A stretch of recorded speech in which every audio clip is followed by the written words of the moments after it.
రాజధానిలో ఏముంది, నువ్వు చేసే రాజధానిలో దోపిడీ తప్ప ఏముంది, మరి ఎందుకు కంటిన్యూ చేయడం లేదు నీ పేపర్లలో? రాజధాని గురించి నీ పేపర్లో ఎందుకు పక్కన పెట్టేసినాయి?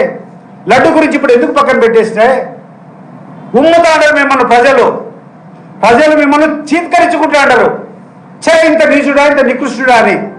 ఇంకా ఎన్ని రోజులు ఆడతారు సార్ ఇవన్నీ?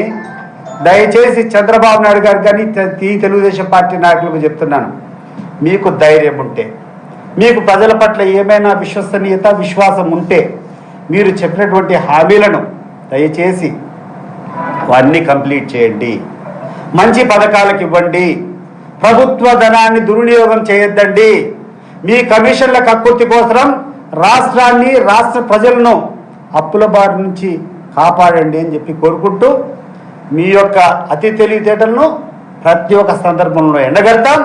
ఈ దస్తగిరి విషయమే కాదు, ప్రతి ఒక్క విషయంలో మేము చర్చకు వచ్చేదానికే సిద్ధంగానే ఉన్నాం.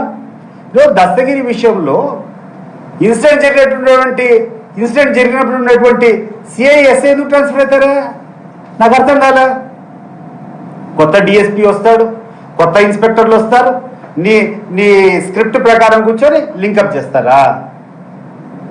అంటే మీకు సంబంధించినటువంటి పార్టీ కార్యక్రమాల్లో ఈరోజు ఎవరైతే ఈ దాడిలో ఉన్నారో, రవి, రాజు, ఆ తర్వాత XYZ ఎవరెవరో 30-40 మంది పిల్లలు ఉన్నారో వాళ్ళను మీ పార్టీ నాయకులు వాడుకోలేదా?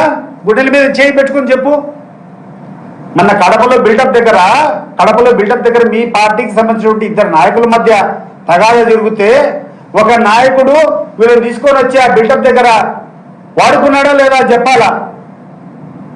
కడపలో ఎర్ముకపల్లిలో ఒక బిల్డింగ్ ఒకటి గుంటప్రసాద్ అని చెప్పి ఒక XMLAకి సంబంధించినటువంటి ప్రాపర్టీ అది చేసేటప్పుడు ఈ సంబంధించినటువంటి ఈ ముద్దాయిల్లో కొంతమంది దాంట్లో వచ్చి మీ పార్టీ వాళ్ళకి సహకరించారు అది మీరు చెప్పాలా? అంతేగాని వాస్తవాన్ని ఎంతవరకు ఉందో అంతవరకు చెయ్యి.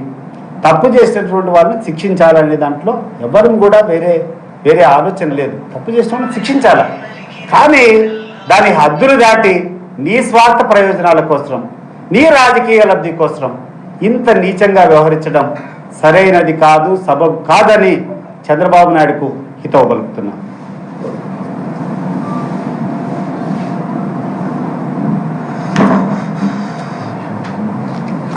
ఎనీథింగ్ చెప్పండి, ఏమన్నా ఉంటే కిషోర్ కూర్చో. కిషోర్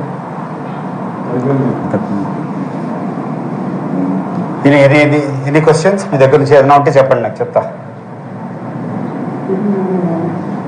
అడగాలి మరి, మీరు చెప్పినారు కదా, నేను వచ్చినా ఏమైనా మీకు డౌట్లు ఉంటే కన్నా క్లారిఫై చేస్తాను.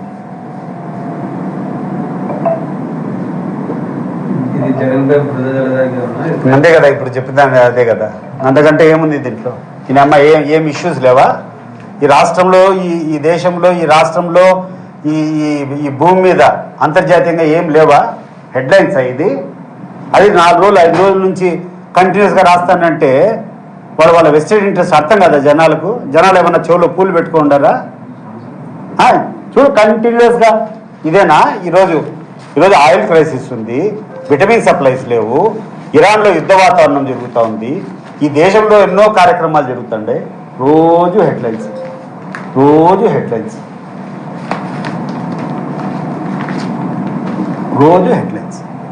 ఇంకో రోజు ఉంది, ఆ రోజు ఆయన సవిత అదేంటి కంటిన్యూస్గా. ఇంతకంటే పని లేదా? లేకుండా ఉంటే నువ్వు చేసే చౌకబారు రాజకీయాలు మాకు అర్థం కావడం లేదా? లేదంటే ప్రజలకు ఏమైనా అర్థం కాదనుకుంటున్నారా? ఇటువంటి వాళ్ళు ఎంత చేసినా కూడా సూర్యుని మీద ఉమ్మినట్టే. సూర్యుని మీద ఉమ్మితే నీ మీదనే పడుతుంది అది. సూర్యుని మీద చూసుకొని సూర్యుని మీద ఉమ్మాలనుకుంటే నీ మీదనే పడుతుంది అది.